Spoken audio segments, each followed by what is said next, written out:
நம்ம பசங்க கொஞ்ச நாளா வந்து 2 நாளா வந்து ஏடிஎம்கே அட்டாக் பண்ணிட்டு இருக்காங்க. தயவு செஞ்சு வேண்டாம். ஃபைனல்ஸ் வந்துட்டோம். டிவிகே டிஎம்கே தெளிவாயிடணும். நம்ம யார் கூட சண்டை போடணும்னு தெளிவாயிடணும். அவுட் ஆஃப் சிலபஸ் இருக்கவங்களோட சண்டை போட்டீங்கன்னா டைம் வேஸ்ட். அவங்க ஒரு 4 வருஷமா காணோம், எங்க இருக்காங்கன்னே தெரியல, சோசியல் மீடியால எங்க இருக்காங்கன்னே தெரியல. நம்ம பதில் கொடுத்து தேவையில்லாம எது கிளைமேட் கொண்டு வரணும்?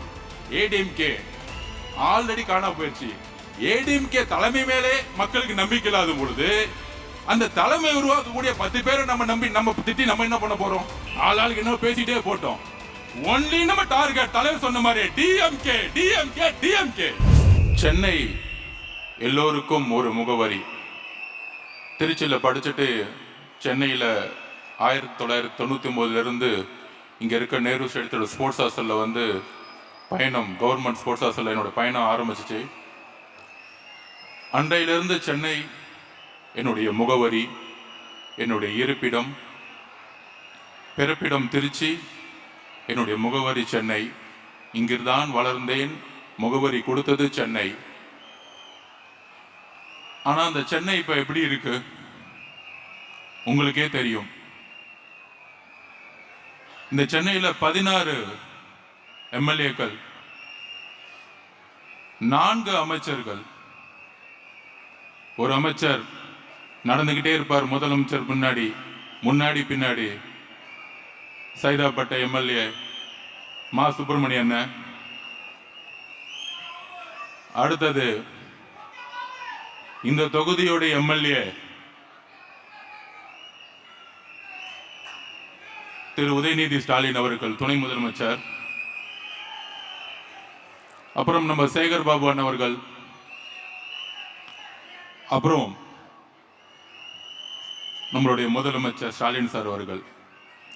4 அமைச்சர்கள் இருந்து சென்னை எப்படி இருக்கு நீங்களே சொல்லுங்க. ஒவ்வொரு தாட்டும் மழை வரும் பொழுது அவங்க தாத்தா ஐயா கருணாநிதி அவர்கள், கலைஞர் கருணாநிதி அவர்கள் வேட்டியை கட்டுக்கிட்டே இறங்குவாரு. ஒரு போட்டோ அடுத்து தினத்தந்தியில வரும். ஆஹா, இந்த மக்களுக்கு எவ்வளோ உழைக்கிறாரு.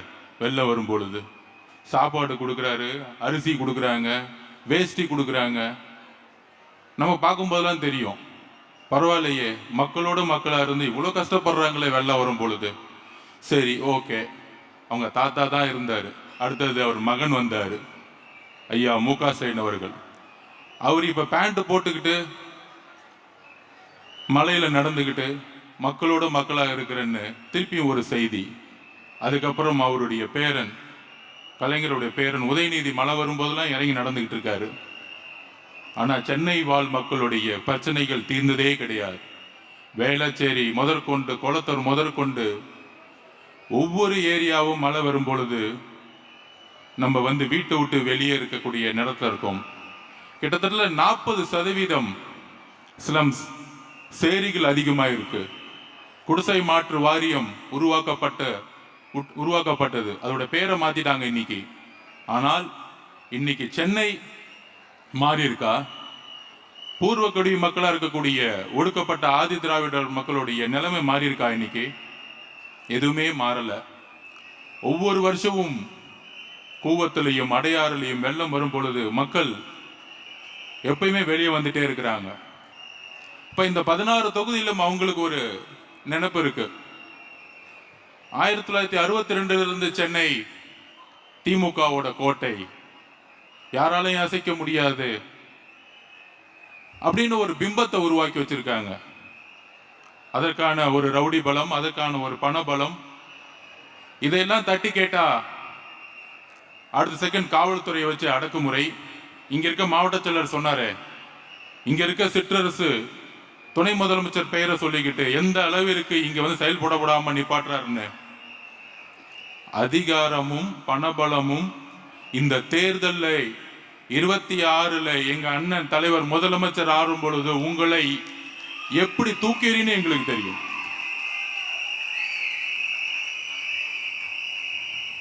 அப்ப எவ்வளவு பிரச்சனைகள் சென்னையில.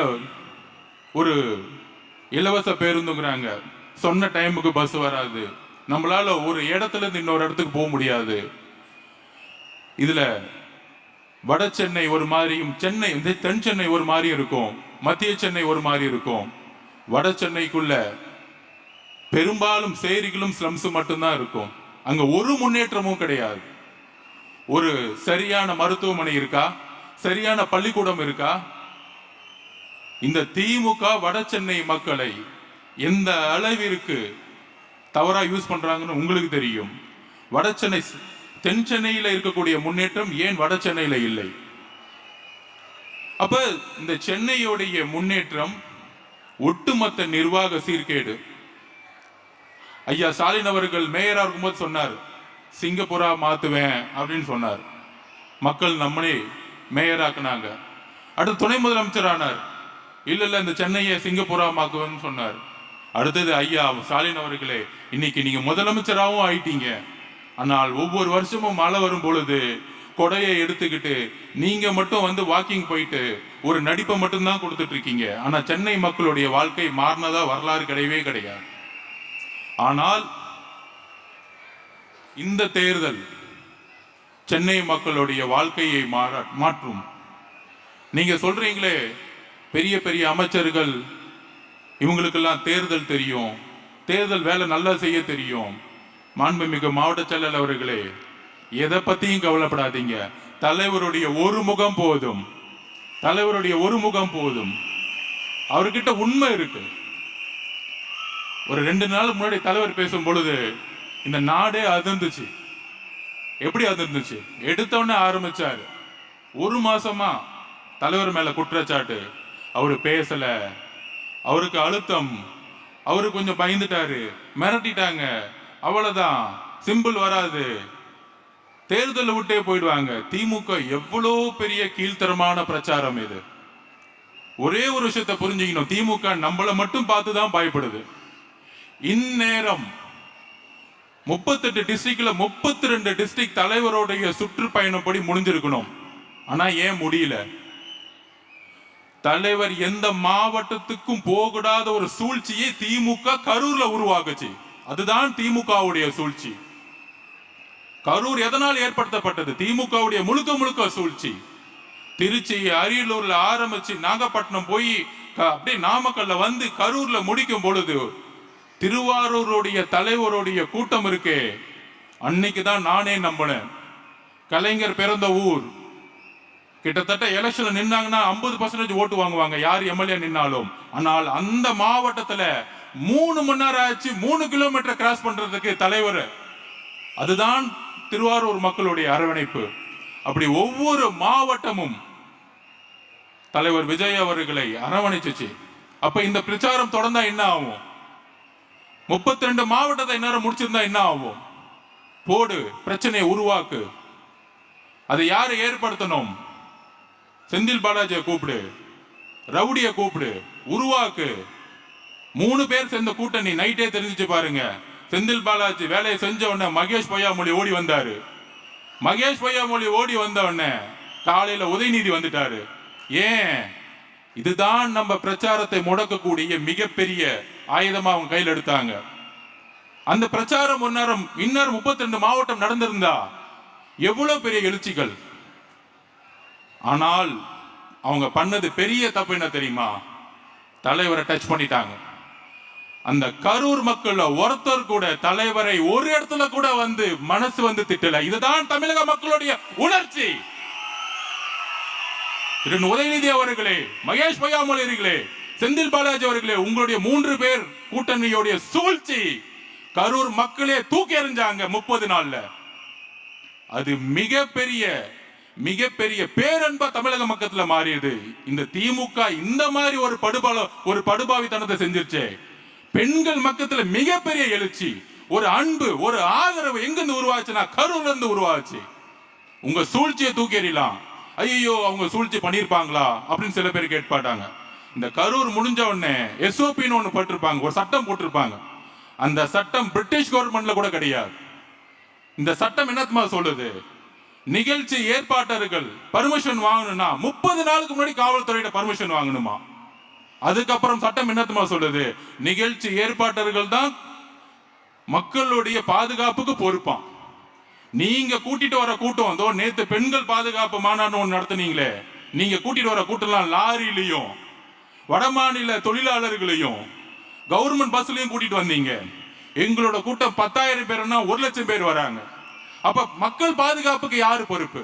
ஒவ்வொரு மாவட்டத்திலையும் பெட்டாலியன்ஸ் இருக்கு, லா அண்ட் ஆர்டர் போலீஸ் இருக்கு. எதுக்கு? மக்கள் பாதுகாப்புக்கு தான் தமிழக அரசு, தமிழக போலீஸ். வேற எதுக்கு? இப்ப லேட்டஸ்டா எஸ்சிபி என்கொயரியில எஸ்பி சொல்றாரு 7:45 மணி வரைக்கும் அவருக்கே தகவல் வரலையா. ஆனா முதலமைச்சர் என்ன சொல்றாங்க, நம்ம தான் வந்து தப்பு பண்ணிட்டோமா. ஒரு எஸ்பிக்கே தகவல் வரும் பொழுது டிவிக்கே எப்படி தகவல் வரும்? இது கூட உங்களுக்கு தெரியல. அப்ப தலைவருடைய பிரச்சாரத்தை முடக்கிறதுக்கு தான் இந்த கரூரை உருவாக்குனது. அதுல மிகப்பெரிய பிரச்சனை என்ன ஆச்சுன்னா, திமுகக்கு தமிழக பெண்களுக்கு தெரியும் இந்த படுபாவிங்க இந்த பழிய செஞ்சுட்டாங்களே இவங்களோட அரசியலுக்காக. அங்கிருந்து எந்திரிச்சு வந்தார் ஈரோடு. இதோ வரப்போறாரு, அடுத்த வாரத்துல இருந்து வரப்போறாரு தமிழகம் முழுவதும். இப்ப தெரியும் உங்களுக்கு. நிப்பாட்ட முடியாது, உங்க சூழ்ச்சி நிப்பாட்ட முடியாது, உங்க எஸ்ஓபி நிப்பாட்ட முடியாது. இம்மீடியட்டா நாங்க உயர் நீதிமன்றத்துக்கு போறோம். இந்த ஜனநாயக படுகொலைக்கான எஸ்ஓபி கேட்டு நாங்க போறோம். அப்ப தலைவரை நிப்பாட்டணும், தலைவரை முடக்கணும். இவங்க எப்படி அரசியல் பண்ணுவாங்கன்னா, ஐயா உதயநிதி அவர்கள் ரெட் ஜெயின் மூவி வச்சு ஒரு மூவி எடுப்பாரு. ஹிந்தி டெல்லி தான் தமிழ்நாடா சரி அப்படின்னு கேட்பாங்க, ஹிந்தி எதிர்ப்பு அப்படின்னு சொல்லுவாங்க. ஆனா அதே படக்குழுவை பொங்கல் விழாவுக்கு அப்படியே அனுப்பிச்சு விடுவாங்க பேக் பண்ணி. எங்க பொங்கல் விழால ஹிந்தியில கொண்டாடிட்டு இருப்பாங்க. அங்க போய் படக்குழு, அந்த படக்குழு உதயநிதி அவர்கள் தெரியாம போகுமா? ரெட் ஜெயின் நிறுவனத்தோட தெரியாம போகுமா? அப்ப எந்த விதத்துல சிறுபான்மை மக்களுக்கு இவங்க எந்த அளவுக்கு போய் சொல்றாங்க? இவங்க படம் மட்டும் ரிலீஸ் ஆயிடுமா, ஆனா இவங்க பிஜேபி ஏத்து நிப்பாங்களாம். நாங்க கோர்ட்ல முட்டி மோதிட்டு இருக்கணுமா, ஆனா நம்ம பி டீமா. இந்த அரசியல் புரிஞ்சுக்கிட்டீங்களா? நீங்க புரிஞ்சுக்கணும், பகுதி செயலாளர்கள் புரிஞ்சுக்கணும், பெண்கள் புரிஞ்சுக்கணும். நீ பிஜேபியோட எதிரி இருந்தா பிஜேபி மூவியை நிப்பாட்டி இருப்பாங்க. நீ தான் பின்னாடி வழியா ஒளிஞ்சுக்கிட்டு இருக்கிய உட்கார்ந்துகிட்டு. இந்த நடிப்பு தெரியாதா? இஸ்லாமிய தோழர்களே, கிறிஸ்துவ தோழர்களே, ஒடுக்கப்பட்ட மக்களே புரிந்து கொள்ளுங்கள் திமுகவுடைய சூழ்ச்சி வரலாறு. பெண்களுக்கு 1000 ரூபாய் கொடுக்கிறோம், இலவசம் கொடுக்கிறோம். ஒரு கோட்டர் இப்பதான் கேட்டேன், எவ்வளவு விலைன்னு கேட்டேன். அதுல 4 மாவட்ட செயலர்களுக்கு எவ்வளவுன்னு தெரியல. நான் கேட்டவொன்னு இப்பதான் நம்ம பசங்க கேட்டு வந்தவொடனே சொன்னாங்க, அண்ணன் ஒரு கோட்டர் 160 ரூபாண்ணே அப்படின்னு. யோசிச்சு பாருங்க, சென்னை முழுதும் கஞ்சாவுடைய சேல்ஸ் தெருக்கு இருக்கு. 4 அமைச்சர்கள் இருக்காங்க, முதலமைச்சர் முதல் கொண்டு. அதுல முதலமைச்சர் ரிவ்யூ மீட்டிங் போட்டு சொல்றாரு, இல்ல மத்திய அரசு ஒன்றிய அரசு பிஜேபியோட துணை வேணும். அது வந்து கடல் வழியா வருதான். அந்த கடல் யார் கண்ட்ரோல் இருக்குன்னா ஒன்றிய அரசு கண்ட்ரோல் இருக்கான். ஐயா முதலமைச்சர் ஸ்டாலின் அவர்களே, கடல் வழியா வரட்டும், ரோடு வழியா தானே சேல்ஸ் பண்ணிட்டு இருக்காங்க. ரோடு உன் கண்ட்ரோல தான் இருக்கு. உன் டிஜிபி என்ன பண்ணிட்டு இருக்காரு, கமிஷனர் என்ன பண்ணிட்டு இருக்காரு, இன்ஸ்பெக்டர் என்ன பண்ணிட்டு இருக்காரு, உன் கவுன்சிலர் என்ன பண்ணிட்டு இருக்காரு, மாவட்ட செயலர் என்ன பண்ணிட்டு இருக்காரு, எம்எல்ஏ என்ன பண்ணிட்டு இருக்காரு? ஒண்ணும் பண்ணல. கேட்டா வந்து ஒரு மீட்டிங் போட்டு கஞ்சா சேல்ஸ் இல்லைன்னு இங்க இருக்க மாசு சொல்லிட்டு இருக்காரு. இதுக்கு ஒரு அமைச்சர், அதுல வேற வந்து உட்கார்ந்து ஹெல்த் டிபார்ட்மெண்ட். எதுக்கு நீங்க வந்து ஹெல்த் டிபார்ட்மெண்ட் வச்சிருக்கீங்க? கஞ்சாவே தமிழ்நாட்டுல இல்லையா? வாயில தான் வந்து இதுக்கு மேல பேசுனீங்க. நான் சொல்லிட்டேன், இன்னும் வாயில கெட்ட வார்த்தை மட்டும் தான் எனக்கு வரல. என்ன ஒரு அநியாயம்! 15 வயசு பையன், 16 வயசு பையன் கஞ்சாவை ஸ்கூல்ல வந்து சேல்ஸ் பண்ணி சாப்பிட்டுட்டு இருக்காங்க. ஒவ்வொரு தாயும் மரண வாக்குமூலத்தில் ஒவ்வொரு நாள் நின்றுட்டு இருக்காங்க. 60,000 கோடி ரூபாய் நீங்க சேல்ஸ் இன்க்ரீஸ் பண்ணிட்டீங்க. 160 ரூபாய் 30 நாள் குடிச்சா 4,500 4,800 5,000 ரூபாய் புடுங்கிட்டு இருக்கீங்க. டாஸ்மாக் மூலியமா 1000 ரூபாய் கொடுத்துட்டு 5,000 ரூபாய் புடுங்கிறத தமிழக பெண்களுடைய பாதுகாப்பா? நான் கேட்கிறேன். முதலமைச்சர் அவர்களே, ஒரு கோட்டை 120 ரூபாய்க்கு வித்து 30 நாள் குடிச்சு 5,000 ரூபாய் புடுங்கிட்டு இருக்கீங்களே, இதுதான் தாய்மார்களுக்கான பெண்களுக்கான பாதுகாப்பா? ஒவ்வொரு ஆணும் குடிச்சிட்டு ஒவ்வொரு நாளும் டொமஸ்டிக் வயலன்ஸ், வீட்டுல பெண்ணை போட்டு அடிக்கிறாங்க. ஒவ்வொரு நாளும் செக்ஸுவல் ஹராஸ்மெண்ட் நடந்துட்டு இருக்கு. அப்ப இந்த குடியோட பிரச்சனை என்னன்னு விவாதிச்சிருக்கீங்களா? உங்க அமைச்சரவை போட்டு விவாதிச்சிருக்கீங்களா? என்னைக்கு விவாதிச்சிருக்கீங்க? நிர்வாக மாற்றம் ஏன் வேணும் தெரியுமா? இதுக்குதான் வேணும். 60,000 கோடி டாஸ்மாக் சேல்ஸ் கம்மி பண்ணணும், கஞ்சாவை தூக்கி எறியணும். எங்க தலைவர் இதை செய்வார். இதுவரைக்கும் காவல்துறை திமுக காவல்துறையா இருக்கு, அதிமுக காவல்துறையா இருக்கு. முதல் முறையா எங்கள் தலைவர் முதலமைச்சராக இருக்கும் பொழுது தமிழக மக்களுடைய காவல்துறையா மாற்றுவார். எழுதி வச்சுக்கோங்க, எழுதி வைத்துக் கொள்ளுங்கள். காவல்துறை நேர்மையான காவல்துறையாக மாறும். அந்த காவல்துறை கஞ்சாவை ஒழிக்கும், அந்த காவல்துறை டாஸ்மார்க்கை ஒழிக்கும். எல்லா மக்களுக்கும், முக்கியமாக பெண்களுக்கான பாதுகாப்பை கொடுக்கும். ஒரு நாளைக்கு கோட்ர சேல்ஸ் பண்ணிட்டு முதலமைச்சர்களை தவற நினைக்காதீங்க. இன்றையிலிருந்து நீங்கள் கோட்ர முதலமைச்சர் தான் உங்களை கூப்பிடணும். உங்க பேரு கோட்ர முதலமைச்சர், 60,000 கோடி ரூபாய் வித்த முதலமைச்சர். ஆனால் பெண்கள் பாதுகாப்புன்னு மாநாடு நடத்துறீங்க. அக்கா கனிமொழி அக்கா அவர்களே, 21 டாஸ்மார்க்கோட சேல்ஸ் இருந்துச்சு 30,000 கோடி. உங்க அண்ணன் முதலமைச்சரா இருக்கும் பொழுது இன்னைக்கு என்ன சேல்ஸ் என்ன 55,000 கோடி நோக்கி போயிட்டு இருக்கு. இதுதான் பெண்கள் பாதுகாப்பா? இதுக்கு ஒரு மாநாடா? திருவண்ணாமலையில ஒரு மாநாடு, தஞ்சாவூர்ல மாநாடு, இன்னும் 10 மாநாடு நடத்துங்க. காசு கொடுத்து கூட்டிட்டு வாங்க, பெண்கள் வருவாங்க. ஆனால் நீங்க கூட்டிட்டு வந்த பெண்களே உங்களுக்கு எதிராக ஓட்டு போடுவாங்க. அது ஞாபகம் வச்சுக்கோங்க. நீங்க 1000 ரூபாய் கொடுங்க, இல்ல அடுத்த மாசம் கரெக்டா நோட்டிபிகேஷன் முன்னாடி இல்ல நாங்க 2000 ரூபாய் மாத்த போறோம்னு சொல்லுவாங்க. எவ்வளவு வேணா மாத்தட்டும், நம்ம அண்ணன் வந்து அதுக்கு மேலுமே கொடுப்பாரு உங்களுக்கு. அதை பத்தி பிரச்சனையே கிடையாது. அதுக்கப்புறம் என்ன பண்ணுவாங்க? இங்க இருக்க அமைச்சர்கள் சேகர் பாபு, அங்க இருக்க செந்தில் பாலாஜி, அங்க இருக்க கே சாரு, இவங்கெல்லாம் பெரிய தேர்தல் விற்பனர்கள். என்ன விற்பனர்கள்? மொத்தமா நம்ம காசே கொள்ளையடிச்சாங்களாம். அந்த கொள்ளையடிச்ச காசை பூத்துல உள்ள ஒவ்வொருத்தரும் கரெக்டா 2000 ரூபாய் கொடுப்பாங்களாம். அப்பா, எவ்வளோ பெரிய தேர்தலில் மிகப்பெரிய அறிவாளிகள் இவங்கெல்லாம். இவங்களோட ஒரு ப்ரொஜெக்ஷன் பண்றாங்க டிவில. டிவிக்கேல மாவட்ட செயலர் பேர் சொல்லுங்க, அங்க நேரு இருக்காரு, இங்க வேலு இருக்காரு. எல்லாம் திருட்டு பசங்கடா நீங்க, எல்லாம் திருட்டு பசங்க நீங்க. வேலு எல்லாம் திருட்டு பசங்க நீங்க. மாவட்ட செயலர் ஒரு குறை சொல்லு பாப்போம், ஒரே ஒரு குறை. 28 வருஷமா நலத்திட்ட உதவிகள் மட்டுமே பண்ணவர் மாவட்ட செயலாளர். நீங்க சொல்லலாம் அடுக்குமொழியில் அவருக்கு பேச தெரியாது, நீங்க சொல்லலாம் அவங்க ஆட்டோல வரலாம். ஆனால் ஒரு எளிய மக்களை மாவட்ட செயலாளர் ஒரே கட்சி தலைவர், எங்கள் கட்சி தலைவர் விஜய் அவர்கள். இந்த அடுக்கு மொழியில பேசுறது, இந்த தமிழ்ல எதிரி மொழியில பேசுறதெல்லாம் பழைய காலங்க. உண்மையே பேசணும், மனசுல இருந்து உண்மையை பேசுறதுதான் பேச்சு. உன் பேச்செல்லாம் போயிருச்சு, பழைய காலம் அது. நீ என்ன வேணா உருட்டு, கேட்டா கொள்கை தெரியும், கொள்கை தெரியும்.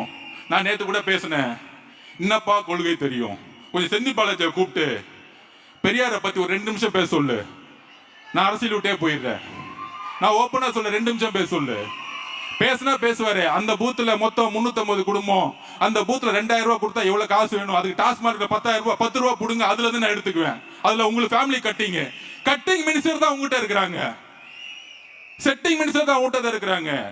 கட்டிங் மினிஸ்டர், செட்டிங் மினிஸ்டர்ஸ் உங்ககிட்ட இருக்கிறாங்க. மாவட்ட செயலாளர் எப்படி இருக்கிறாங்க? எல்லாம் கூட்டு கலவானீங்க. ஆனால் எங்களுடைய மாவட்ட செயலர் நலத்திட்ட உதவிகளை மட்டுமே செஞ்சு வந்தவங்க.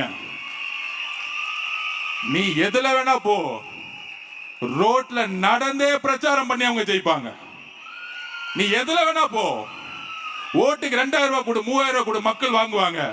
தமிழக மக்களை, பெண்களை ஒன்னே ஒண்ணுதான் சொல்றேன், 2000 ரூபாய் கொடுப்பாங்க, 3000 ரூபாய் கொடுப்பாங்க. அடுத்த 15-20 வருஷத்துடைய வாழ்க்கையுடைய தலையத்தை நிர்ணயிக்கக்கூடிய தேர்தல் இது. இன்னொரு முறை திமுக வந்தால் பெண்கள் ரோட்ல நடமாட முடியாது. உண்மையா சொல்றேன், பெண்கள் ரோட்ல நடமாட முடியாது. அந்த அளவுக்கு கஞ்சா சேல்ஸ் இருக்கும். நீங்க நினைக்கிறீங்களா? நீங்க நினைக்கிறீங்களா கஞ்சா சேல்ஸ் திமுக எம்எல்ஏ தெரியாம நடக்கும் நினைக்கிறீங்களா? நீங்க ஒரு சின்ன வீடு கட்டுங்க, ஒரு செங்கல் இருக்குங்க, கவுன்சிலர் ஓடி வந்துருவார். அது என்ன எனக்கு தெரியாம எப்படி வீடு கட்டுவீங்க கேக்குறாங்களா இல்லையா? ஒரு சின்ன வீடு.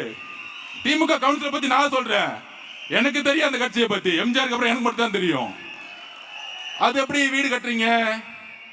அது எப்படி நீங்க பிளாட் கட்டுறீங்க? அது எப்படி ரோடு போடலாம்? கான்ட்ராக்டர் 2% கொடு, ஐயா அமைச்சர் கொடுக்கணும், அமைச்சர் முதலமைச்சர் கொடுக்கணும். இப்படியே போயிட்டு இருக்கு வரிசையா. நீங்க மதுரையில மேயரை அரெஸ்ட் பண்ணாங்க, அவர் ஹஸ்பண்ட. ஏன் தெரியுமா அரெஸ்ட் பண்ணாங்க? நேருக்கே தெரியல. என்னடா நமக்கு தெரியாமல 200 கோடி ரூபாய் அடிச்சிருச்சு, நம்ம கலெக்ஷன் வரலையே, நம்ம கட்டிங் வரலையே, அப்ப தூக்கி அந்தமா போடு. ஏதோ மதுரையில மட்டும்தான் கரப்ஷன் நடந்துட்டு இருக்கான், சென்னையில கரப்ஷனே நடக்கலையா. நம்மளுடைய தூய்மை பணியாளர்கள் கதறாங்க, போராடுறாங்க, தூக்கி எறிகிறாங்க, நட்ரோட்ல நிக்கிறாங்க. ஆனா எதிர்கட்சி தலைவராக இருக்கும் என்ன சொல்லுவாரு? ஐயோ பாவம், தூய்மை பணியாளர்கள்லாம் என்னுடைய தங்கை, என்னுடைய அக்கா. என்ன நடிவு பாத்தீங்களா? ஆனா அந்த அக்காவை தங்கை தூக்கி போட்டு கூலி படம் பார்த்துட்டு இருப்பாங்க. இதுதான் இவங்களுடைய எமோஷன். எதிர்கட்சியா இருக்கும் பொழுது நடிப்பு, ஆளுங்கட்சியான ஒரு மிதி, இவ்வளவுதான். அப்ப இந்த சென்னை ஏன் பிடிச்சி வச்சிருக்காங்க தெரியுமா? எப்பயுமே சென்னையில 16 தொகுதி தமிழ்நாடு முழுசு நாங்க ஜெயிச்ச மாதிரி அர்த்தம். எழுதி வைத்துக் கொள்ளுங்கள். 2011 எலெக்ஷன் ரிசல்ட் நான் சொல்றேன். எக்மோர் தொகுதியில பருதி எழுதி உங்களுக்கு தெரியும். அவங்க அப்பாவும் ஒரு பெரிய அரசியல்வாதி. அன்னைக்கு சிஎம்டியை கண்ட்ரோல் பண்ண ஒரு மினிஸ்டர் அவர், உங்களுக்கு தெரியும். 15-20 கோடி ரூபாய் அப்பா செலவு பண்ணார். அதை எதிர்த்து ஜெயிச்சவர் தேசிய முற்போக்கு கழகத்தோட விஜயகாந்த் அண்ணன் கட்சியோடைய ஒரு சைக்கிள், சாதாரண சைக்கிள் ஷாப் வச்சிட்டு இருந்தவர். எப்படி அன்னைக்கு பணம் தூக்கி எறியப்பட்டதோ, அன்னைக்கு 2014 எல்லா ஆட்சியும் இருந்துச்சு. Central government power, state, panchayat எல்லாமே கண்ட்ரோல் இருந்துச்சு. ஆனா 2014 தூக்கி எறிஞ்சாங்க மக்கள். ஏன்னா மக்களுக்கு தெரியும் ஒரு உண்மையான தலைவர் வேணும். இன்னைக்கு தலைவர் டிக்ளேர் பண்ணிட்டார். இல்ல தனியா அது என்ன உடனே 4 நாள் டிபேட். அது எப்படிங்க தனியா போய் ஜெயிப்பாரு? இதே தாண்டா 2014 ஜெயலலிதா பார்த்து சொன்னீங்க. அந்த அம்மா ஜெயிக்கவே ஜெயிக்காதுங்க. அந்த அம்மா என்னங்க 4 பொதுக்கூட்டத்துக்கு வந்து போயிட்டாங்க. ஒரே ஒரு விஷயத்தை பதிவு பண்ணிக்கிறேன். நீங்க 10 பேர் சேர்ந்துக்கலாம், ஆனால் ஒரு தலைமையோடைய முகம் வேண்டும். நீங்க எந்த கூட்டணி வேணா சேர்ந்துக்கலாம். டெல்லியை கூப்பிட்டுக்கோங்க, இங்க கூப்பிட்டுக்கோங்க, அங்க கூப்பிட்டுக்கோங்க, பழைய மினிஸ்டர் கூப்பிட்டுக்கோங்க, முதலமைச்சர் கூப்பிட்டுக்கோங்க, எல்லாத்தையும் கூப்பிட்டுக்கோங்க. ஆனால் ஒரு தலைமை வேண்டும். தலைமை இல்லாத எந்த கூட்டணி மக்கள் ஆதரிச்சத வரலாறே கிடையாது. எம்ஜிஆரை விரும்பினது அவருடைய தலைமைக்கு. தலைவர் சொல்லக்கூடிய 234 கேண்டிடேட்டும் அவருடைய முகம். அவர் முதலமைச்சரா வரணும் தான் ஓட்டு போட போறாங்க. இங்க இவர் வரணும் அவர் வரணும் கிடையாது. தமிழக மக்கள் ரெடி ஆயிட்டாங்க. நீங்கள் உறுதியாக ஆகுங்க. சென்னையில தான் அதிகமான கஞ்சா சேல்ஸ். ஆனா இங்க இருக்க ஹெல்த் மினிஸ்டர் சொல்லுவாரு ஒண்ணுமே நடக்கல. அப்ப எந்த அளவுக்கு செய்தியை அவங்க மறைக்கிறாங்க. அவங்களுடைய வேலையை என்ன தெரியுங்களா? செய்தித்துறையை வச்சுக்கிட்டு எல்லா செய்தி சேனலும் வாங்கிட்டாங்க, யூடியூப் எல்லாம் வாங்கிட்டாங்க. நீங்க எதை பாக்குறீங்களோ நம்ம நினைச்சுக்கோ, நமக்கே ஒரு பிரச்சனை வந்துடும். ஐயோ இப்படி சொல்றாங்களே அப்படி சொல்றாங்களே. தயவு செஞ்சு எதையும் நம்பாதீங்க. தலைவர் பேசுறது 5 கோடி பேருக்கு ரீச் ஆகுது. நான் அன்னைக்கே சொன்னேன், முதலமைச்சர் மொழிபோர் தியாகிகளை பத்தி பேச போறாரு, யூடியூப்பை பாருங்கன்னு. நான் பார்த்துட்டு இருக்கேன். நான் சொன்னது 600 பேர், அன்னைக்கு பார்த்துட்டு 320 பேர். அவ்வளவுதான். மக்களுடைய கமிட்மெண்ட் அவ்வளவுதான். ஒரு முதலமைச்சர் பேசுனா கமிட்மெண்ட் இல்ல, யாரும் பார்க்கறது தயாரா கிடையாது. ஆனால் ஒரு பெரிய பிம்பம், இது பெரிய கூட்டணி, இந்த கூட்டணி யாராலும் உடைக்க முடியாது. இல்லை, 3 முறை உங்களுக்கு வாய்ப்பு கொடுத்துட்டாங்க. 3 முறை வரலாற்றில் வாய்ப்பை உருவாக்கிய கட்சிகள் அடுத்த எலெக்ஷன்ல படுதோல்வி அடைஞ்சிருக்காங்க. இது வரலாறு. இந்த வரலாறு புரிஞ்சுக்கும். அதுக்கப்புறம் இன்னொரு வரலாறு சொல்லிடுறேன். எந்த காலத்திலையும் திமுக 2வது முறை ஜெயிச்சதே கிடையாது. ஏதோ ஒரு பிரச்சனை வந்துடும். கலைஞர் ஐயாவுக்கும் சரி, அவர் இருக்கும்போது சரி, ஏதோ ஒரு பிரச்சனை வரும். அப்படி ஸ்டாலின் ஐயா வந்து சந்தோஷமா, ஆப்போசிட்ல யாருமே இல்ல, நம்ம பசங்க கொஞ்ச நாளா 2 நாளா ஏடிஎம்கே அட்டாக் பண்ணிட்டு இருக்காங்க. தயவு செஞ்சு வேண்டாம். ஃபைனல்ஸ் வந்துட்டோம். டிவிகே டிஎம்கே முதல் தெளிவாயிடணும். நம்ம யார் கூட சண்டை போடணும்னு தெளிவாயிடணும். அவுட் ஆஃப் சிலபஸ் இருக்கவங்களோட சண்டை போட்டீங்கன்னா டைம் வேஸ்ட். ஆளாளுக்கு என்ன பேசிட்டே போட்டோம். ஒன்லி நம்ம டார்கெட் தலைவர் சொன்ன மாதிரி டிஎம்கே டிஎம்கே டிஎம்கே, வேற எந்த டார்கெட்டும் கிடையாது. நம்ம சும்மா போய் நம்ம சோசியல் மீடியா வாரியா சொல்லி அவங்களுக்கு பதில் கொடுத்துட்டு இவங்க பதில் கொடுத்துட்டு அவங்க ஒரு 4 வருஷமா காணோம், எங்க இருக்காங்கன்னே தெரியல, சோசியல் மீடியால எங்க இருக்காங்கன்னே தெரியல. நம்ம பதில் கொடுத்து தேவையில்லாம எதுக்கு லைவ் நைட் கொண்டு வரணும்? ஏடிஎம்கே ஆல்ரெடி காணா போயிடுச்சு. ஏடிஎம்கே தலைமை மேலே மக்களுக்கு நம்பிக்கை இல்லாத பொழுது அந்த தலைமை உருவாக்கக்கூடிய 10 பேரை நம்ம நம்பி நம்ம திட்டி நம்ம என்ன பண்ண போறோம்? அவ்வளவுதான் எலெக்ஷன் ஸ்ட்ராட்டஜி, அவ்வளவுதான். அவங்க நம்ம என்ன பண்ண போறோம் சொல்லுங்க. அப்ப நம்ம சோசியல் மீடியா வாரியர்ஸ் தோழர்கள் ஒண்ணு சொல்றேன், ஃபோக்கஸ் டிஎம்கே. அவன் நம்ம 2 பேர் சண்டை போட்டுட்டு ஜாலியா உட்கார்ந்துட்டு இருக்கான். கிடையாது, நம்மளுடைய ஃபோக்கஸ் டிஎம்கே. அவங்களுடைய தவறு ஒவ்வொரு தறியிலும் இன்னைக்கு கஞ்சா சேல்ஸ் யார் எந்த ஆட்சியில் நடக்குது? இந்த ஆட்சியில் நடக்குது. எந்த ஆட்சியில ஊழல் நடந்துகிட்டு இருக்கு? இந்த ஆட்சியில நடந்து 2026 திமுகவை தூக்கி எறியக்கூடிய நாள். நமக்கு தனிப்பட்ட முறையில் யாரு மேலேயும் பகை கிடையாது. இந்த நிர்வாகத்தை தூக்கி எறியணும், ஒரு நல்ல ஆட்சியை உருவாக்கணும். தலைவர் அவர்கள் ஒட்டுமொத்த நிர்வாகத்தை எப்படி காமராஜர் நேர்மையாக உருவாக்கினாரோ, எப்படி அண்ணா ஒரு கொள்கை ரீதியான ஆட்சியை உருவாக்கினாரோ, அதற்கப்புறம் நம்ம தலைவர் அதை உருவாக்குவார் என்கிறதை நம்ம நம்புவோம், உறுதியா நம்புவோம். அதுக்குள்ள எவ்வளவோ பிரச்சனைகள் வரும். நீங்க நம்பாதீங்க. காமராஜரையே வந்து ஸ்விஸ் பேங்க்ல அக்கௌண்ட் வச்சிருக்கேன்னு சொன்னவங்க பாவம் 2 வேட்டி வச்சிருந்தார். அப்ப நீ யோசிச்சு பாருங்க, எவ்வளோ விதத்துல நம்ம மேல வந்து பழிகள் சொல்லும், தலைவர் அட்டாக் பண்ணுவாங்க. அப்புறம் என்ன விட்டு வைக்க மாட்டாங்க. எப்பெல்லாம் ஸ்டேஜ் விட்டாருங்கன்னா அப்பெல்லாம் திட்டிட்டு இருப்பாங்க. எதுக்கும் கவலைப்பட வேண்டாம். நாம் தான் வரலாற்றை உருவாக்க போகிறோம். நாம் தான் ஜெயிக்க போறோம். தலைவர் மே மாசம் 10ஆம் தேதிக்குள்ள முதலமைச்சர் ஆவார். இதை உறுதியா இருப்போம்.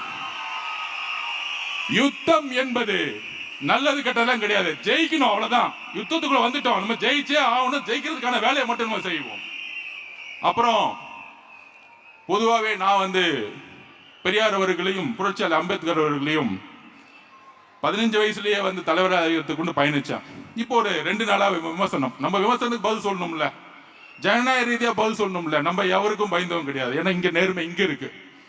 நேற்று பேசும்போது என்னோட எக்ஸ்லயே நான் சொல்லியிருப்பேன், 20 பேரு விசிகேல இன்ஃப்ளூயன்ஸ் பண்ணி தவறான தகவல் கொடுத்து, தலைவர் அண்ணன் திருமாவளவன் தகவல் கொடுத்து, விசிகே அண்ணன் அவர்கள் எங்களுடைய தலைவரையும் கட்சியையும் எங்க கட்சிக்கு எதிராகவும் ஒரு பிரச்சாரத்தை உருவாக்குறாருன்னு நான் சொன்னேன். சொல்ல வந்தது அதான்.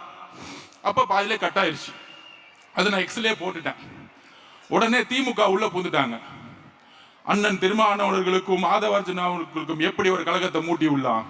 நான் இன்றைக்கும் உறுதியாக சொல்லுகிறேன், என்னுடைய கொள்கை ஆசான் அண்ணன் திருமாவளவன் அவர்கள். எனக்கான முகவரியை கொடுத்தது அண்ணன் திருமாவளவன் அவர்கள். என்றைக்கும் ஆதவர்ஜுனா நன்றியை மறந்தது கிடையாது, யாருக்கும் துரோகம் செஞ்சது கிடையாது. இதை நான் பதிவு பண்ணுகிறேன். அதே மாதிரி மார்க்சிஸ்ட் கம்யூனிஸ்ட் கட்சியோட தோழர் சண்முகம் அண்ணன், அதே மாதிரி KP பாலகிருஷ்ணன் அவர்கள் தங்களுடைய வாழ்க்கையை இந்த சமூகத்திற்காக அர்ப்பணித்தவர்கள். இவங்களுக்கும் நமக்கும் எந்த விதமான வேறுபாடும் கிடையாது. கொள்கை அளவில் அரசியல் வேறுபாடு இருக்கலாம். கிட்டத்தட்ட 2 வருஷம் அண்ணன் திருமாவளவனுடைய பயணம், அவர்கிட்ட நிறைய கத்துக்கிட்டு இருக்கேன். ஆனால் அரசியல் வேறுபாடு இருக்கு. என்ன அரசியல் வேறுபாடு? இன்றைக்கு என்ன பிரச்சனை? டிவி கேட்கும் பிசி கேட்கும் என்ன பிரச்சனை? அரசியல் ரீதியாக ஒன்றும் கிடையாது. ஆனால் 4.5 வருடம் அண்ணன் திருமாவளவர்களுக்கான மரியாதை என்ன? இந்த ஆட்சியில் என்ன வாரியங்கள் கொடுக்கப்பட்டது விசிகேக்கு? அதற்கப்புறம் வேங்கவேல் பிரச்சனை ஆகட்டும், வடகாடு பிரச்சனை ஆகட்டும், மதுரையில் கொடிகம்பம் ஏற்றும் போது அரசு பண்ணதாகட்டும், என்ன மரியாதை கொடுக்கப்பட்டது? அது ஒரு உணர்வு உள்ள மாணவராக நான் கேட்கிறேன். அவ்வளவுதான் வித்தியாசம். சோ அதனால திமுகவுடைய இந்த சூழ்ச்சிகளுக்கெல்லாம் நாங்க வந்து கரெக்டா விட கொடுத்துட்டு போயிட்டே இருப்போம். அண்ணன் திருமாவளவன் அவர்களுடைய என்னுடைய மனசு அவருக்கு தெரியும், அவருடைய மனசு எனக்கு தெரியும். எங்க 2 பேத்துக்குள்ள எந்த காலத்திலும் பிளவு வருவதற்கு வாய்ப்பு வரதே இல்லை. ஏனென்றால் அவர் எனக்கு ஆசா, நான் அவருக்கு மாணவன். இதை எப்பொழுதும் நான் உணர்ந்து கொண்டிருக்கிறேன். அதை நான் பதிவு செய்ய விரும்புகிறேன். சோ நம்ம யுத்தத்துக்கு ரெடியாவோம். தலைவர் அவர்கள், நான் திருப்பியும் சொல்றேன், எப்படி என்டிஆர் கட்சி ஆரம்பிச்சு இந்த வேட்பாளர் யாரு, அந்த வேட்பாளர் யாரெல்லாம் மக்கள் கேட்கல, ஜெயிக்க வச்சுட்டு போயிட்டே இருந்தாங்க. அதே மாதிரி ஆந்திரால எப்படி என்டிஆர் வரலாற்றை உருவாக்கினாரோ அதுக்கான தேர்தல் தான் இது. நீங்க பயப்பட வேண்டாம், யோசிக்க வேண்டாம். நிறைய பயப்படுத்துவாங்க. அவரு ரவுடிசோ, இவர் பணம் வச்சிருக்காங்க, அந்த பணம் போலும் ஒண்ணுமே கிடையாது. மக்கள் முடிவு பண்ணா தூக்கி போட்டு போயிட்டே இருப்பாங்க. 2026 மட்டுமல்ல, 2026, 31, 36 போயிட்டே இருப்போம். நம்ம அதுக்கான பணிகளை நம்ம செய்வோம். நன்றி, வணக்கம்.